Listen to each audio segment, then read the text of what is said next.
Welcome to Common Ground. We, once again, are so glad that you're here with us. And this is sort of our final segment here with Common Ground. And, we've obviously been talking a lot. We've had some pretty deep conversations. I think I said a little bit ago, but I do need a nap. This is heavy stuff. And I would love, just as we're wrapping up, what are some takeaways for you guys? What are some closing thoughts when it pertains, to this topic and to this issue within the church, within your life?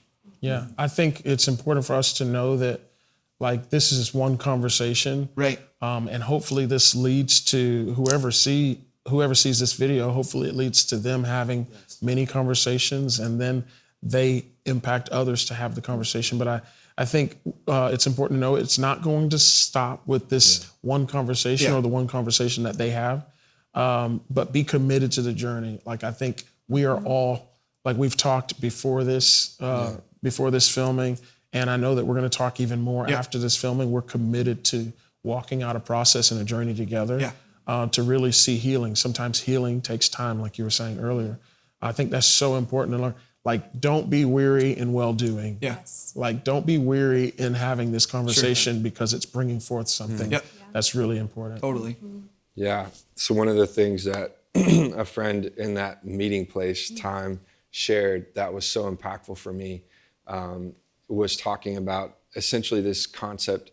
Imagine us, if we're in an army and we're fighting a battle, we're not looking around at, what skin color each of us are. We're looking to defeat the enemy, right? And so I love that. Because what do we need to do in this time? We need to pinpoint what is our enemy. Sure. And I think the enemy is really sin. The enemy is how could we hate someone, and that needs to be killed. Yeah. This thought that we are unequal, that needs to be killed. Mm-hmm. And so how do we, taking away, view ourselves as comrades together, that we are fighting a battle. Yeah. And so how do we as a church link arms and saying, this is the enemy. Yeah. This is the enemy. That is our enemy. And how do we lock arms and say, this has to be gone? Right. And so I think that's kind of where I'm taking away is as we finish this conversation, it's the beginning of a lifelong of let's lock arms. Yeah. This is the enemy. We want to kill hatred on this earth. Great. Yeah, I would definitely just bouncing off of what John was saying, and even where Ethan's coming from, in that this has got to be something we understand is not me against you, but us against it. Yeah. And, That's great. and this is definitely, as a black man, knowing I'm going to be having this conversation a lot. What's encouraged me sitting across from you guys today, you Melissa and you Mike, just hearing you talk about the absence of understanding, and even the frustration that you felt. It means a lot. It means a lot to hear, not because it makes me feel it's bad. No, it's nothing like that. It's you want to do more, you want to understand more, but you didn't have to live what I've had to live. You didn't have to go through what many people have. And I can actually flip that around and say the opposite as well. I didn't live through that feeling or through that emotion. I don't think one is greater than the other. And if we continue this, I think I can gain even more understanding with really everybody I'm in relationship with. What is your perspective?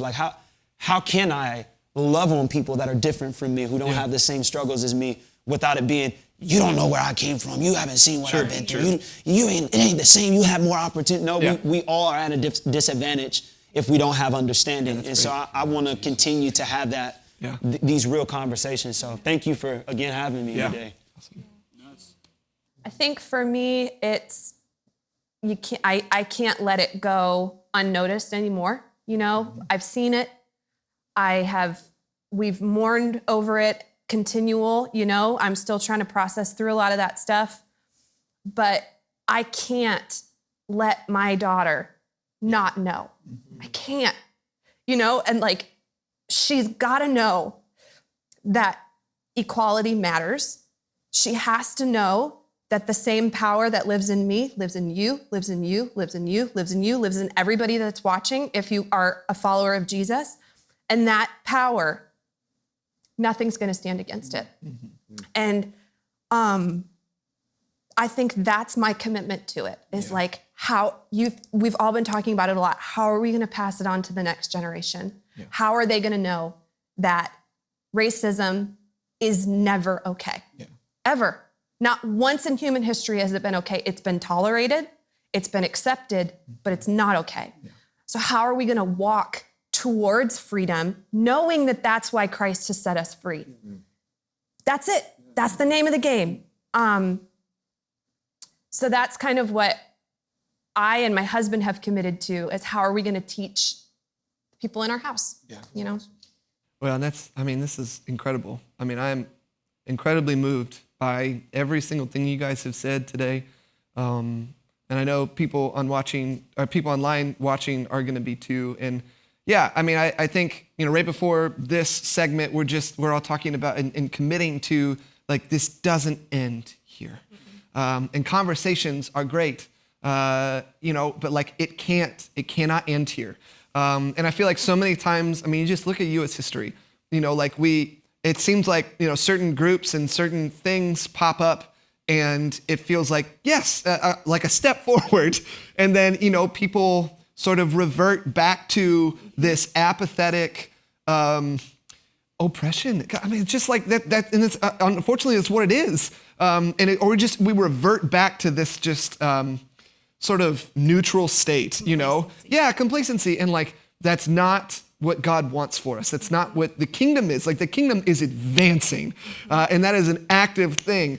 And for us to be a part of the kingdom, like we have to be moving.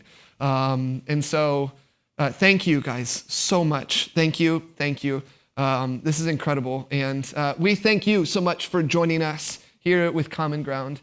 And do not stop. Do not stop. Continue to move the kingdom of grace and mercy and of Jesus forward in this world.